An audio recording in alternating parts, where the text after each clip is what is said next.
Hello दोस्तों, IT electrician में आपका स्वागत है। चलिए दोस्तों, बात करते हैं टेक्निकल हेल्पर में पूछे जाने वाले मोस्ट इंपोर्टेंट क्वेश्चन के बारे में। हमारा पहला सवाल है यहाँ पर, कम्यूटेशन को कम करने के लिए प्रयोग में किया जाता है। पूछा गया फ्रेंड्स, और मोस्ट इंपोर्टेंट क्वेश्चन है कि कम्यूटेशन को कम करने के लिए हम किसका प्रयोग करते हैं। तो यहाँ पर राइट आंसर होगा फ्रेंड्स, कम्यूटेशन को कम करने के लिए इंटरपोल का प्रयोग करते हैं। यहाँ पर राइट आंसर होगा इंटरपोल।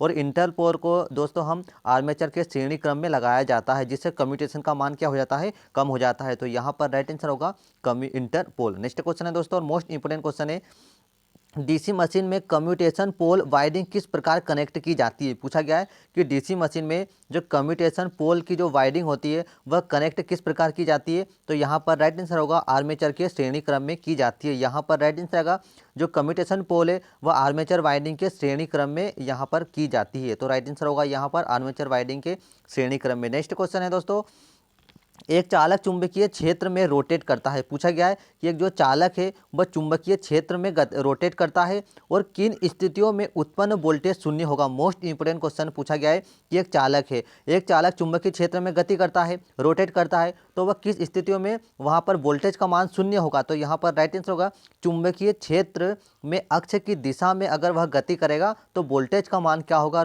जो वोल्टेज का मान होगा वह शून्य होगा। तो यहाँ पर राइट आंसर होगा चुंबकीय क्षेत्र की अक्ष की दिशा में। नेक्स्ट क्वेश्चन है दोस्तों, और मोस्ट इंपोर्टेंट क्वेश्चन है, कंपाउंड जनित्र में दो वाइंडिंग होती है। आपको बताना है कि कंपाउंड जनित्र में कितनी वाइंडिंग होती है फ्रेंड्स, और आपको बताना है कौन कौन सी होती है। तो यहाँ पर राइट आंसर होगा, कंपाउंड जनरेटर में दो वाइंडिंग होती है। यहाँ पर राइट आंसर होगा, कंपाउंड वाइंडिंग में दो वाइंडिंग होगी।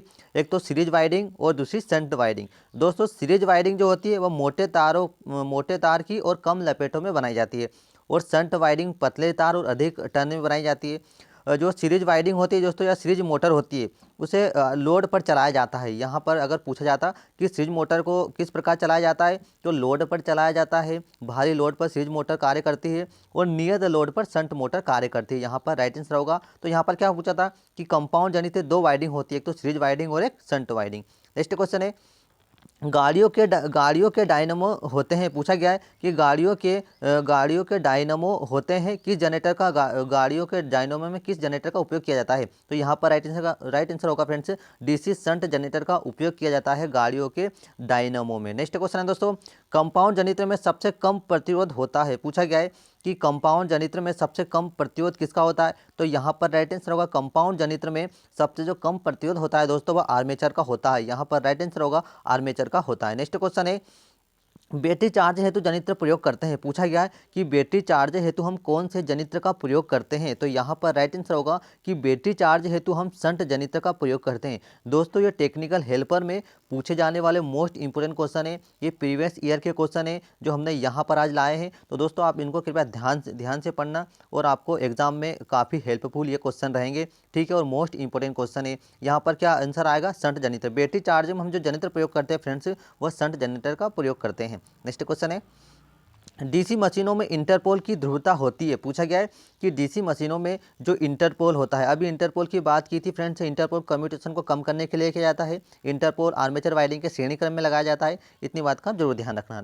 तो पूछा गया है यहाँ पर कि डीसी मशीनों में इंटरपोल की ध्रुवता कैसी होती है, कि जनरेटर के आगे के मुख्य पोल के समान व मोटर में पिछले मुख्य पोल के समान होती है। तो इसका जो राइट आंसर होगा फ्रेंड्स, कि डीसी मशीन में जो इंटरपोल की जो ध्रुवता होती है वह जनरेटर के आगे के मुख्य पोल के समान क्या है, जनरेटर के आगे के मुख्य पोल के समान व मोटर में पिछले मुख्य पोल के समान होती है। यदि जनरेटर की बात होती है तो आगे मुख्य पोल के समान होता है, और मोटर की बात होती है तो पिछले मुख्य पोल के समान होता है। नेक्स्ट क्वेश्चन दोस्तों, मोस्ट इंपोर्टेंट क्वेश्चन है ये, कि फील्ड पोल के नीचे वायु गैप की तुलना में इंटरपोल के नीचे की वायु गैप होती है। पूछा गया है कि फील्ड पोल के नीचे जो वायु गैप की जो तुलना में जो इंटरपोल के नीचे की जो वायु का गैप होता है वह अधिक होता है या कम होता है। तो यहाँ पर राइट आंसर आएगा दोस्तों, अधिक होता है। यहाँ राइट आंसर होगा अधिक होता है। नेक्स्ट क्वेश्चन है दोस्तों, एक श्रेणी जनित्र में डायवर्टर प्रयुक्त किया जाता है। पूछा गया है कि एक श्रेणी जो होता है दोस्तों,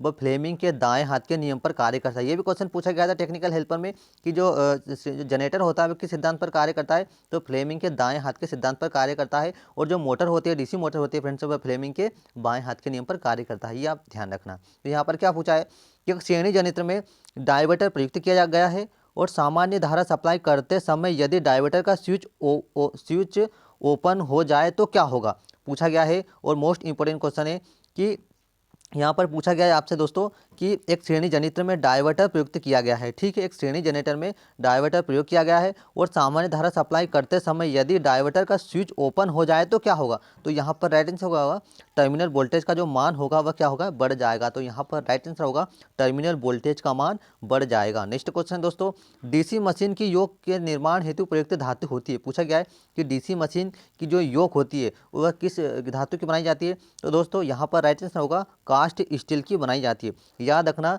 कि छोटी डीसी मशीन की जो योक होती है फ्रेंड्स वह कास्ट स्टील की बनाई जाती है। किसकी, कास्ट स्टील की। लेकिन बड़ी मशीन की जो योक होती है वह कास्ट आयरन की बनाई जाती है। याद रखना, छोटी डीसी मशीन की जो योक होती है, बॉडी होती है, योक को दोस्तों बॉडी कहते हैं, तो वह कास्ट स्टील की बनाई जाती है। और बड़ी मशीन की जो बॉडी होती है, योक होती है, वह कास्ट आयरन की बनाई जाती है। इस बात का ध्यान रखना। तो चलिए दोस्तों, आपको वीडियो कैसा लगा कमेंट्स का जरूर बताएं।